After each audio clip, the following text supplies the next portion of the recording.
যুবক ভাই, আল্লাহ ডাক দিয়ে বলেন, বান্দারে সম্মানের রিজিক যদি পেতে চাও, রিজিকের সংকীর্ণতা যদি দূর করতে চাও, ইমানের পিছনে দৌড়াও।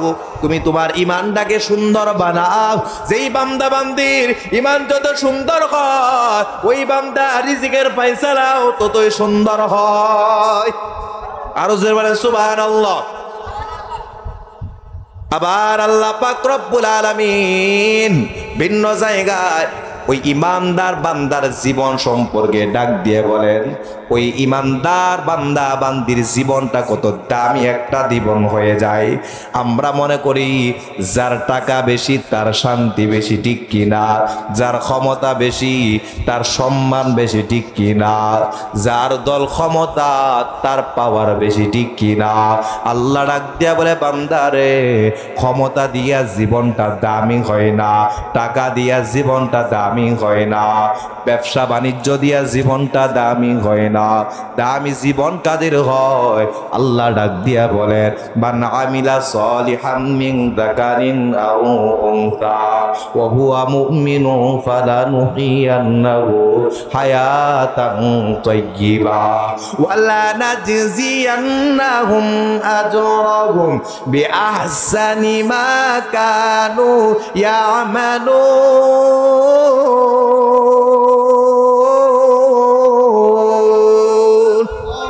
আরো জোরে কোন আল্লাহু আকবার। আল্লাহ ডাক দিয়া বলে, যারা ইমানদার হয়, হোক নারী বা পুরুষ, আল্লাহ ডাক দিয়া বলেন, আমি আল্লাহ তাদের জীবনটা কি কত দামি বানায় দে, হায়াতান তাইয়্যিবা। আল্লাহ ডাক দিয়া বলে, ওই বান্দার চেহারাটা কালো হতে পারে, ওই মানুষটা দরিদ্র হতে পারে, ওই মানুষটা ক্ষমতা তার কম হতে পারে, কিন্তু আমি আল্লাহ আমার ওই বান্দা বান্দির জীবনটাকে উত্তম বানায় দে।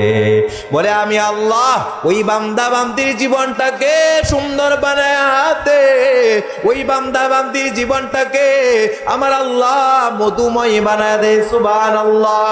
ওই বান্দা দুনিয়াতে যতদিন থাকবে, ওই বান্দার শান্তি দিবেন কে?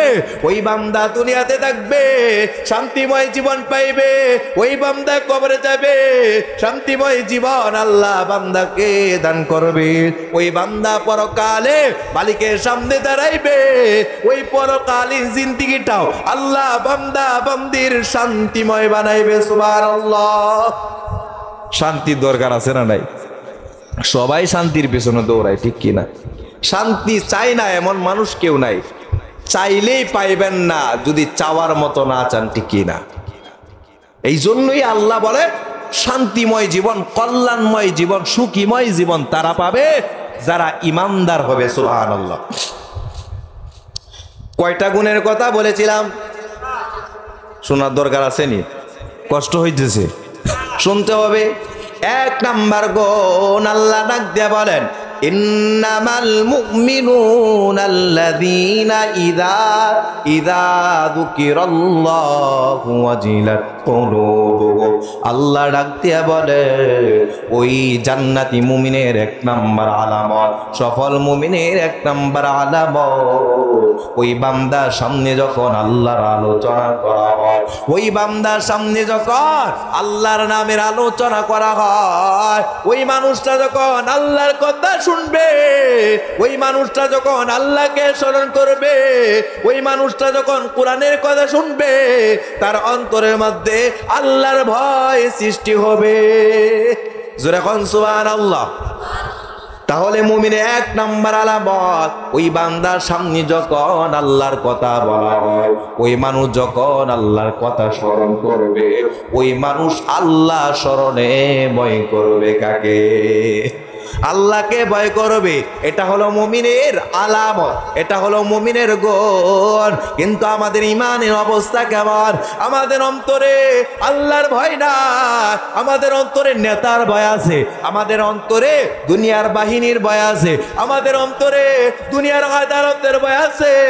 আল্লাহ ডাক দিয়া বলে, বান্দারে আমি আল্লাহ তোকে এত সুন্দর করে বানাইলাম, এত সুন্দর একটা ইমান নামক দৌলত বান্দাকে দিলাম, দিলাম?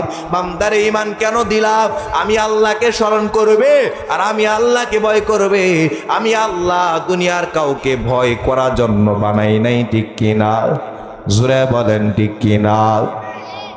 আর সেই ভয় আমাদের অন্তরের মধ্যে নাই। মুমিনের অন্তরে যদি আল্লাহর স্মরণে আল্লাহর ভয় থাকতো, ওই মুমিন কোনোদিন জবান দিয়া মিথ্যা বলতো না, ঠিক কিনা? মুমিনের অন্তরে আল্লাহর ভয় যদি থাকতো, ওই মুমিন কোনোদিন চোখ দিয়া বেগানা নারীর দিকে তাকাইতো না, ঠিক কিনা? মুমিনের অন্তরে আল্লাহর ভয় যদি থাকতো, ওই মুমিন হাত দিয়া গুনাহ করতো না, ঠিক কিনা? মুমিনের অন্তরে আল্লাহর ভয় যদি থাকতো, ওই মুমিন কোনোদিন গুনার পথে হাঁটতো না, ঠিক কিনা? মুমিনের অন্তরে আল্লাহর ভয় যদি থাকতো, ওই মুমিন কোনোদিন সুদের কারবারে যাইতো না, ঠিক কিনা? মুমিনের অন্তরে আল্লাহর ভয় যদি থাকতো, ওই মুমিন কোনোদিন মসজিদ থেকে মুয়াজ্জিনে আজান শুইনা দুনিয়ার ঘুমের ঘরে ঘুমাইতো না, ঠিক কিনা? আছে না নাই? যা বলছি বাস্তব না অবাস্তব? জোরে বলেন। মুমিনের অন্তরে যদি আল্লাহর ভয় থাকতো, ওই মুমিন কোনোদিন অন্যায়ভাবে অন্যের সম্পদ দখল করে খাইতো না, ঠিক কিনা? মুমিনের অন্তরে যদি আল্লাহর ভয় থাকতো, ওই মুমিন কোনোদিন তার মা বাবার সাথে বেয়াদবি করতো না, ঠিক কিনা? মুমিনের অন্তরে যদি আল্লাহর ভয় থাকতো, ওই মুমিন কোনোদিন আল্লাহর জমিনে তাইকা গুনার কাজ করতো না, ঠিক কিনা? এই জন্য মুসলমান যুবক ভাই, এ বৃদ্ধ বাজার, আজকে আমরা আমল করি ভালো কথা, কিন্তু নিজেকে গুনাহ থেকে বাঁচাইতে পারি না, ঠিক কিনা? এমন আমল হয় কিনা?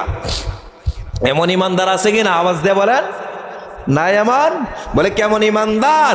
নামাজ পড়ে ভালো কথা, তাহাজ্জুদের নামাজও পড়ে, হজও করে, সব কিছু ঠিক আছে, সুদের কারবার বন্ধ হয় না, আছে না নাই? জোরে বলেন। পাক্কা নামাজি, পাক্কা তাহাজ্জুদ গুজারি, হজ প্রত্যেক বছরে করে, এক বছরও মিস হয় না, কিন্তু সুদের কারবার বন্ধ হয় না, ঠিক কিনা? অনেক নামাজি আছে, নামাজ পড়ে কিন্তু অন্য ভাইয়ের সম্পদ আত্মসুদ করে খায়, আছে না নাই? অনেক নামাজি আছে, নামাজ পড়ে ভালো কথা, কিন্তু অন্যের সমালোচকরা, আছে না নাই? অন্যের ক্ষতি চায়। সাবধান, ওই নামাজি বান্দা নামাজ পড়ে যদি আল্লাহকে ভয় করতো, ওই নামাজি নামাজ পড়ে গুনাহ করতো না, ঠিক কিনা? ওই হাজী সাহেব যদি হজ করে আল্লাহকে ভয় করতো, ওই হাজী সাহেব কোনোদিন হজ করে গুনাহ করতো না, ঠিক কিনা?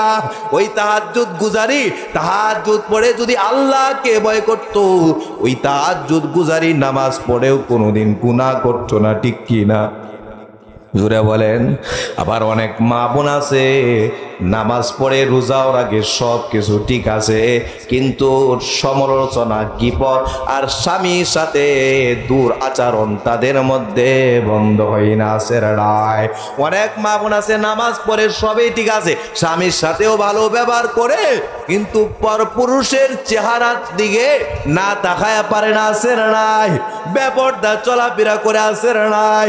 সাবধান সাবধান, আল্লাহর কোরআনের কথা আল্লাহ ডাক দিয়ে বলেন, এ বান্দা নামাজ পড়ো, আমি আল্লাহকে ভয় করো। এ বান্দা রোজা রাখো, আমি আল্লাহকে ভয় করো। এ বান্দা হজ করো, আমি আল্লাহকে ভয় কর।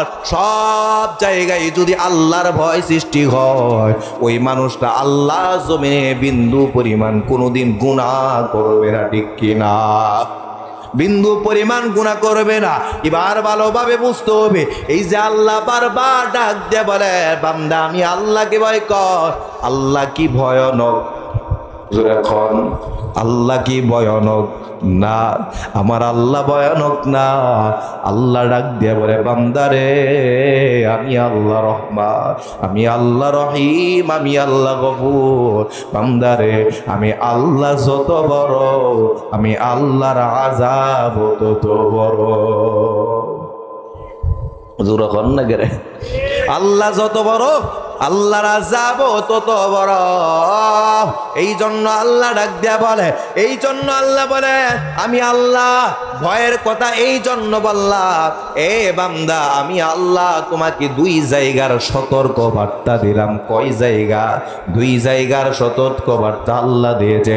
বান্দার জায়গা হলো দুইটা, একটা হলো অস্থায়ী আর একটা হলো চিরস্থায়ী, ঠিক কিনা? আল্লাহর সতর্ক বার্তা বান্দার, এই জন্য আমি আল্লাহ বারবার বলি আমি আল্লাহকে ভয় কর রে বান্দা। এক নাম্বার সতর্ক বার্তা আল্লাহ ডাক দিয়ে বলে, ইয়া আইয়ুহাল্লাযীনা আমানুত্তাকুল্লাহ হাক্কা তুকাতিহি ওয়ালা তামুতুন্না ইল্লা ওয়া